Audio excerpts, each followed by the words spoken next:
मैं श्याम सुंदर सिंह डियर हिंदी में आप सभी का स्वागत है।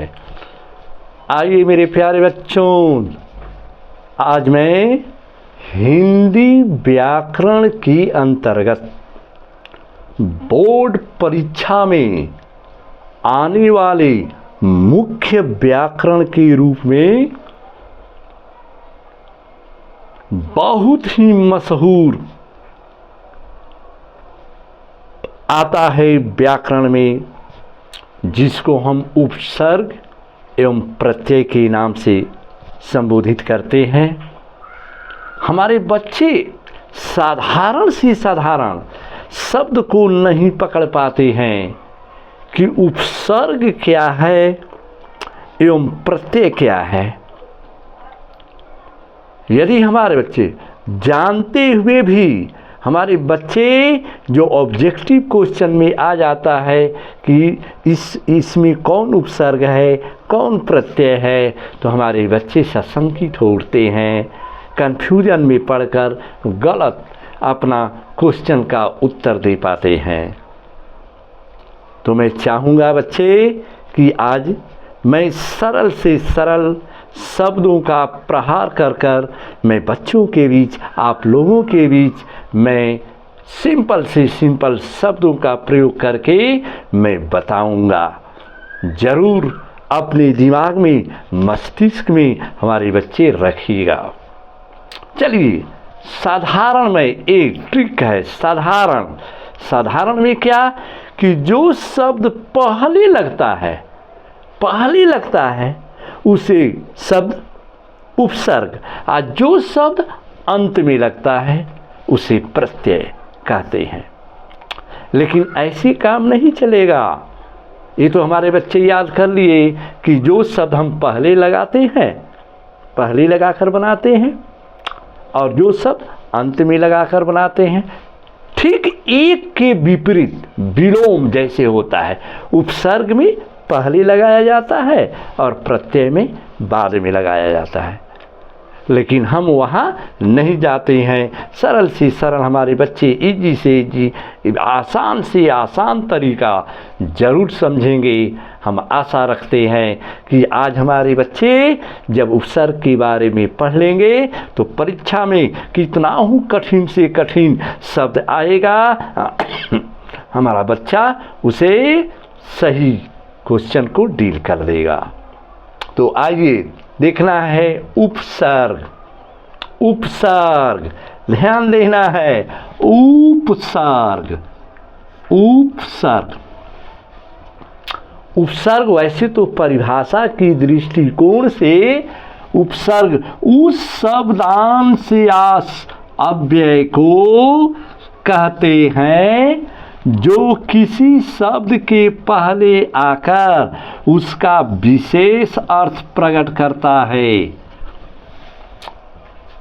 ध्यान देना है, बता रहा है कि उपसर्ग उस शब्दांश या अव्यय को कहते हैं जो किसी शब्द के पहले आकर उसका विशेष अर्थ प्रकट करता है। अब विशेष अर्थ क्या है, तो ये समझना जरूरी है मेरे प्यारे बच्चों। देखना है, एक का नाम है उप और एक का नाम है सर्ग। ये दो उपसर्ग जो है दो शब्द से बना है, उपसर्ग के योग से बना है। ऊप का अर्थ होता है समीप।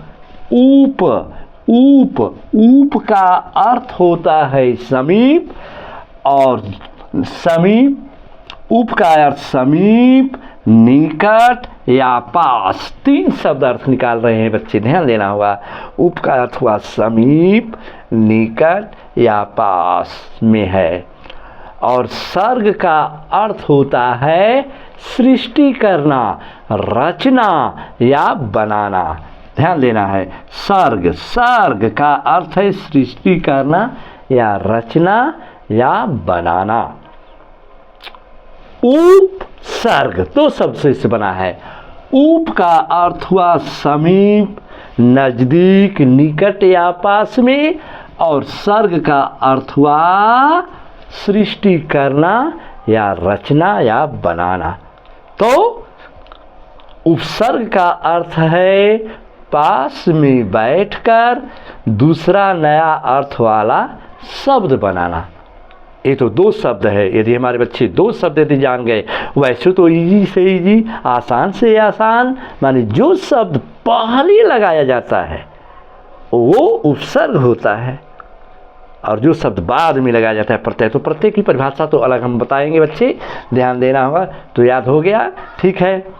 ये सब ध्यान देना होगा, एक बार और पुनः पुनरावृत्ति के कि जो शब्द ध्यान देना है कि उपसर्ग उस शब्दांश या अव्यय को कहते हैं जो किसी शब्द के पहले आकर उसके विशेष अर्थ प्रकट करता है। आगे हम बता रहे हैं बच्चे, ध्यान देना है। जैसे यहाँ पर आ गया, मैं उदाहरण रूप दे रहा हूं, हार के पहले, हार शब्द है, जो हार शब्द है इसके पहले प्र, जैसे बेटा ध्यान देना होगा, हार के पहले शुरू, जैसे यहाँ हम प्र लिख दिए, तो हार के पहले प्र लगा दिया गया है, तो क्या बनेगा शब्द? प्रहार बन गया, प्रहार बन गया। तो ऐसे भी काम नहीं चलेगा, क्योंकि परिभाषा में मैं लिखवा दिया हूँ कि एक विशेष अर्थ भी स्पष्ट करता है। तो विशेष के अर्थ का मतलब प्रहार, जिसका नया अर्थ होगा मारना, मारना, यही पकड़ना है। व्याकरण शब्द के अंतर्गत कोई भी ऐसा शब्द न हो कि जैसे हमारा समास हो या संधि हो या प्रत्यय हो या उपसर्ग हो, किसी भी शब्द को यदि खंडन करके जरूर कोई न कोई अर्थ निकलता है। यदि अर्थ नहीं निकलता है तो अपवाद में अनर्थ उसको माना जाता है, वो व्याकरण सही नहीं होता है। मेरे प्यारे बच्चों ध्यान देना है। जैसे हार शब्द अभी बोल रहे हैं, मान लो बेटा मैंने पूछा मान शब्द, तो मान शब्द के आगे अभी, यदि मैं अभी अक्षर समूह लगा दिया तो अभिमान, मान शब्द के आगे अभी अक्षर समूह लगा दिया तो अभिमान शब्द बन गया।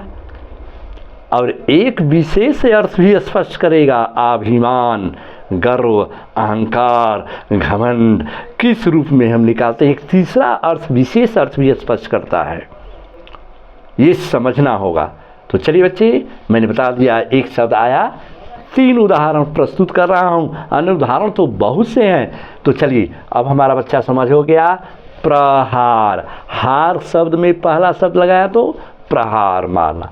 अन्य उदाहरण में जैसे अन्न, अन्न उपसर्ग और बन, ध्यान देना, अन्न और बन, ध्यान देना है। शब्द के पहले रख देने से क्या बनता है? अनबन शब्द बनता है। जैसे याद है अन बन, तो यहाँ बन शब्द है, तो बन शब्द के आगे हमने क्या लगा दिया? अन शब्द, तो अनबन, अनबन, तो शब्द के पहले रख देने से अनबन शब्द बनता है, जिसका एक विशेष अर्थ होगा। क्या होगा? समझ में आ रहा है? समझने की जो अनबन एक विशेष अर्थ, मन मुटाव, मन में जो मुटाव होता है, डिफरेंस होता है, अलग हो जाता है, जिसे अनबन भी कहते हैं। तो अनबन, अन शब्द उपसर्ग है मेरे प्यारे बच्चों। उसी तरह प्रहार उपसर्ग है, अभिमान अभि उपसर्ग है, अनुशासन अनु शब्द उपसर्ग है। अन्य उदाहरण में बच्चे और कई अन्य शब्द ऐसे हैं, जैसे भ्रमण, भ्रमण शब्द दिया है भ्रमण शब्द के पहले परी, ध्यान देना है परी, ये भ्रमण शब्द के पहले परी, यहाँ परी में लगाया तो उपसर्ग लगाने से क्या बनेगा? परिभ्रमण, परिभ्रमण बनेगा। तो परि शब्द उपसर्ग हो गया, शब्द बनता है। और विशेष अर्थ का यदि निकालेंगे तो परिभ्रमण का अर्थ होता है घूमना, चलना, कहीं टूर पर जाना या कहीं विशेष जगह पर जाने की प्रक्रिया को हम परिभ्रमण कहते हैं। तो 3 शब्द मैंने बताया, ध्यान देना है।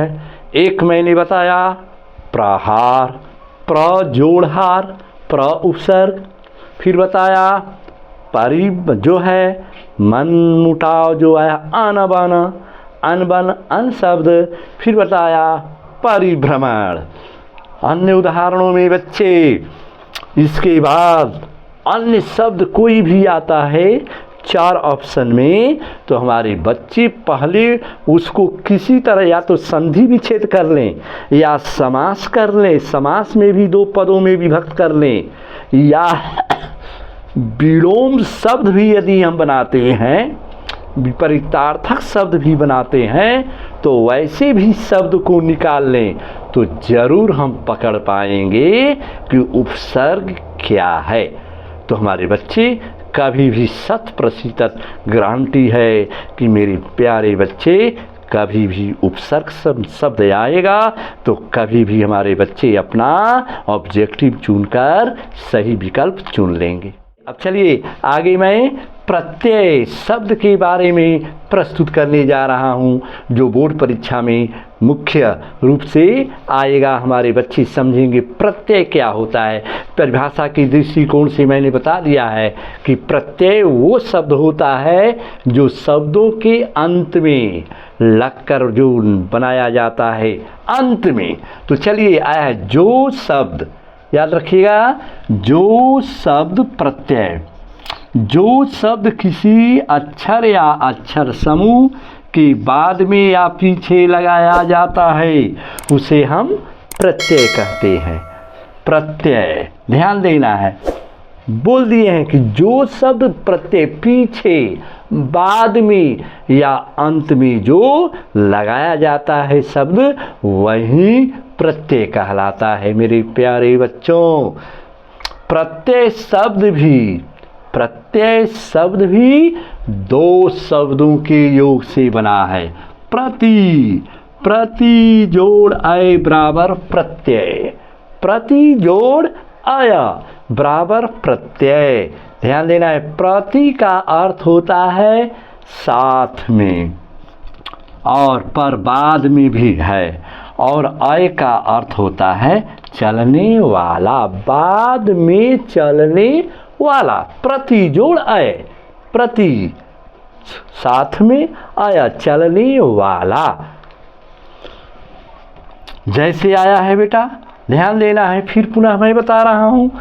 प्रत्यय का अर्थ प्रति का अर्थ, जैसे प्रति जोड़ आया, प्रति का अर्थ होता है साथ में पर बाद में है, और अय का अर्थ होता है चलने वाला। अतएव प्रत्यय का अर्थ हुआ है शब्दों के साथ पर बाद में चलने वाला या लगने वाला। जैसे, ध्यान देना है, बोलते हैं भलाई, भलाई, ध्यान देना है, जैसे भलाई शब्द में आई, आई भलाई, तो भाला जोड़ आई, तो आई शब्द क्या हुआ? प्रत्यय हुआ। आई, ठीक। उपसर्ग और प्रत्यय, विलोम उपसर्ग पहले लगना और प्रत्यय बाद में लगना, शुरू शब्द तो आया है। चलिए, तो भलाई लगाने से शब्द भलाई बनता है, भलाई। आई शब्द प्रत्यय है, इसलिए यहाँ चलिए अन्य उदाहरण में बड़ाई शब्द लेते हैं। जैसे मैं भलाई शब्द लिया, तो अन्य उदाहरण में बड़ाई शब्द में आई शब्द लगाने से क्या बना? बड़ाई शब्द बनता है। इसलिए यहाँ भी आई क्या हुआ? प्रत्यय हुआ। भलाई में भी आई प्रत्यय, बड़ाई में भी आई प्रत्यय। अन्य उदाहरण यदि हम पूछते हैं और 2-4 शब्द बच्चों को दे रहे हैं, एकदम सिंपल से सिंपल शब्द, जैसे बेटा होनहार, होनहार, तो हार शब्द इसमें जो छिपा है हार, तो हार शब्द प्रत्यय है। और आया है गवैया, गवैया, तो गवैया में वैया शब्द प्रत्यय है। उसी तरह से छलिया, छलिया, यहाँ पर ई शब्द छिपा है तो ईया, तो ईया प्रत्यय है। गाने वाला, तो वाला शब्द प्रत्यय है।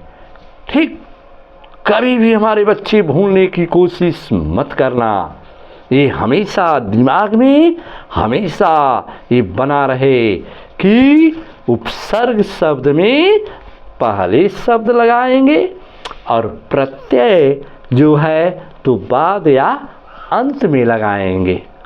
तो आज मैं बच्चों को उपसर्ग एवं प्रत्यय के बारे में बताया, साधारण से साधारण सिंपल तरीकों में। तो बच्चे आज के लिए मेरा वीडियो इतना ही। हाँ, देखते रहिए और ज़रूर सब्सक्राइब करना। धन्यवाद।